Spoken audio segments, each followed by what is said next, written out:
கிறிஸ்துவுக்கு அன்பான தேவனுடைய பிள்ளைகளே, ஆண்டவரும் உலக இரட்சகருமான இயேசு கிறிஸ்து இணையற்ற நாமத்தினால உங்கள் எல்லாரையும் வாழ்த்தி ஆசீர்வதிக்கிறேன். இந்த ஜூன் மாதம் 17ஆம் தேதி மங்கள வார்த்தை நிகழ்ச்சி மூலமாக உங்கள் ஒவ்வொருவரையும் நேரடியாக உங்கள் வீடுகளில் பார்க்குறது எனக்கு ரொம்ப சந்தோஷம். கர்த்தர் உங்களை ஆசீர்வதிப்பாராக. எல்லாரும் சந்தோஷமாக இருக்கிறீங்களா? நல்லா இருக்கீங்களா? கர்த்தருக்குள்ளே நீங்கள் சந்தோஷமாக நல்லா இருக்கீங்கன்னு நான் விசுவாசிக்கிறேன். கண்டிப்பாக எனக்கு ஒரு நம்பிக்கை உண்டு. இந்த மங்கள வார்த்தை நிகழ்ச்சியை டெய்லி காலையில் பார்த்துட்டு உங்கள் பணிகளுக்கு போகிறபடினால நீங்கள் கண்டிப்பாக நல்லா இருப்பீங்க. நல்லா இருந்தே ஆகணும். ஏன்னா இது ஆண்டவருடைய அருள் வாக்கு, திருவார்த்தை. உங்களுக்காக காலையில் டெய்லி ஆண்டவர் உங்களுக்கு கொடுக்குற ஆசீர்வாதமான வார்த்தை. எவ்வளோ சாட்சிகளை கேட்குறோம். மங்கள வார்த்தையை கேட்டுட்டு நான் வெளியே போனேன், பெரிய ஆபத்துலேருந்து காப்பாற்றப்பட்டேன். டெய்லி காலையில் மங்கள வார்த்தையை கேட்டுட்டு தான் நான் போவேன். அதை நொந்தம் ரொம்ப வருஷம் காத்திருந்த இருதயத்தில் ஏங்கின அரசாங்க வேலை கிடச்சிது. இன்டர்வியூ அட்டன் பண்ண அரசாங்க வேலை கிடச்சிது. நல்லா ஜெபம் பண்ணிவிட்டு இந்த வார்த்தையை கேட்டுட்டு போனேன். நான் விரும்பின காலேஜில் எனக்கு சீட் கிடச்சிது. நான் எதிர்பார்த்த ஆன்சைட் கிடச்சிது. நிறைய சாட்சிகளை கேட்குறோம். இன்றைக்கி உங்களுக்கு கண்டிப்பாக ஒரு அற்புதம் நடக்கும். காலையிலே எழும்பி உட்காந்து சிலர், எங்கள் அப்பா என்னை கைவிட்டார், அம்மா கைவிட்டுட்டாங்க, என் மனைவி என்னை விட்டுட்டு போயிட்டா, என் புருஷன் என்னை கைவிட்டார், என் பிள்ளைங்க கைவிட்டுட்டாங்க, இப்படியெல்லாம் நடக்குன்னு நான் நினைக்கல, இப்படி எனக்கு ஒரு நிலைமை வரேன்னு நான் கொஞ்சம் கூட யோசித்து கூட பார்க்கல அப்படின்னு நினைக்கிற பிள்ளைகளே, கவலையே படாதீங்க. இன்னைக்கு ஆண்டவர் அழகான ஒரு மங்கள வார்த்தையோட உங்களை சந்திக்கிறார். எடுத்து வாசிங்க. யோசுவாவின் புஸ்தகம் 1ஆம் அதிகாரம் 5வது வசனம் இப்படியாய் சொல்லுகிறது: நான் உன்னை விட்டு விலகுவதும் இல்லை, உன்னை கைவிடுவதும் இல்லை.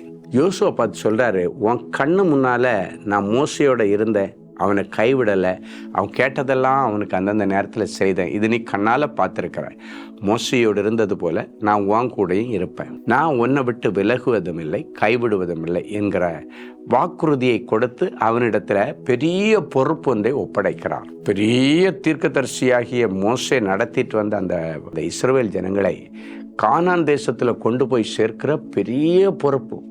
சாதாரண பொறுப்பில். ஏன்னா இந்த லட்சக்கணக்கான ஜனங்கள் முறுமுறுக்கிற ஜனங்கள், என்ன கொடுத்தாலும் திருப்தி அடையாத ஜனங்கள், எது கிடைச்சாலும் அடுத்த நிமிஷத்தில் நன்றி கெட்ட ஜனங்களாக இருக்கிறவங்க. இந்த ஜனங்களை கொண்டு போய் ஒரு பெரிய ஆசீர்வாதமான தேசத்தில் சேர்க்கிற பெரிய பொறுப்பை கொடுக்கும்போது சொல்கிறாரு, கவலைப்படாத, இவ்வளோ பெரிய ஜனம் உனக்கு கூட நான் அனுப்புகிறேன்னு யோசிக்காத, இவ்வளோ பெரிய ப்ராஜெக்டை கொடுக்குறேன்னு யோசிக்காத, நான் உன்னை விட்டு விலக மாட்டேன், உன்னை கைவிட மாட்டேன், நான் உன் கூட இருந்து உனக்கு உதவி செய்வேன்.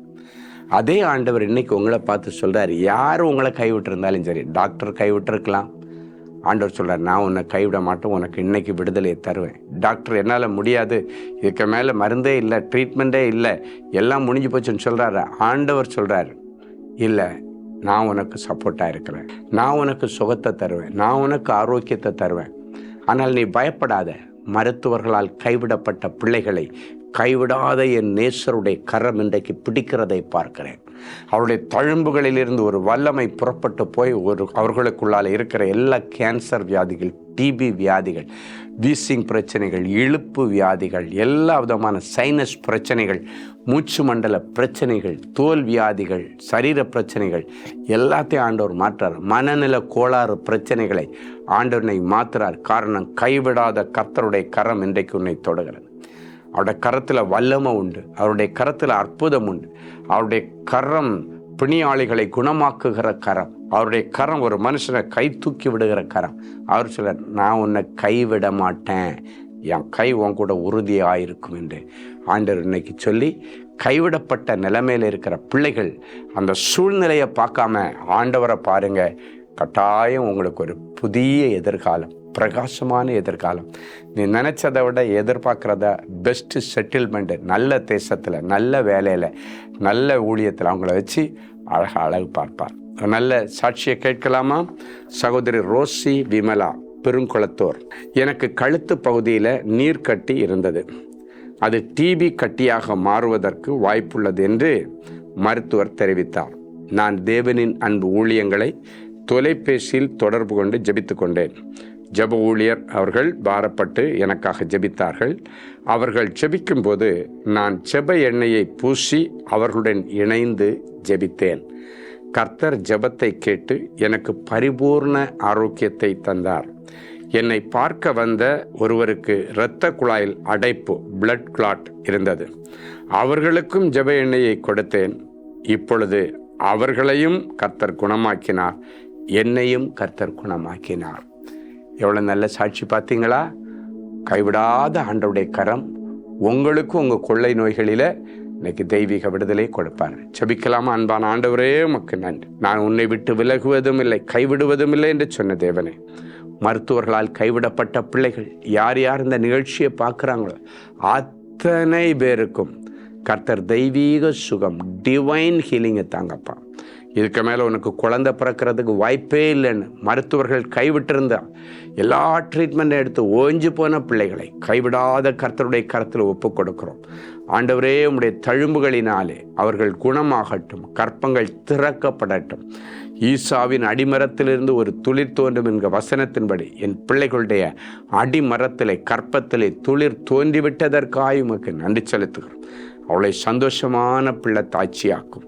பெற்றோர்களால் கைவிடப்பட்ட பிள்ளைகள், அனாதைகளாய் சுற்றித் திரியவர்கள், இல்லைன்னா பெற்றோர்களை இழந்த பிள்ளைகள் அத்தனை பேருக்கும் அப்பா ஸ்தானத்தில் நின்று ஆண்டவருடைய உதவிக்கரத்தை நீட்டுவீராக. கைவிடப்பட்ட புருஷன்மார்கள், கைவிடப்பட்ட மனைவிமார்களை கர்த்தர் மறுபடியும் ஒன்றாக சேர்த்து நீர் வாழ வைப்பீராக.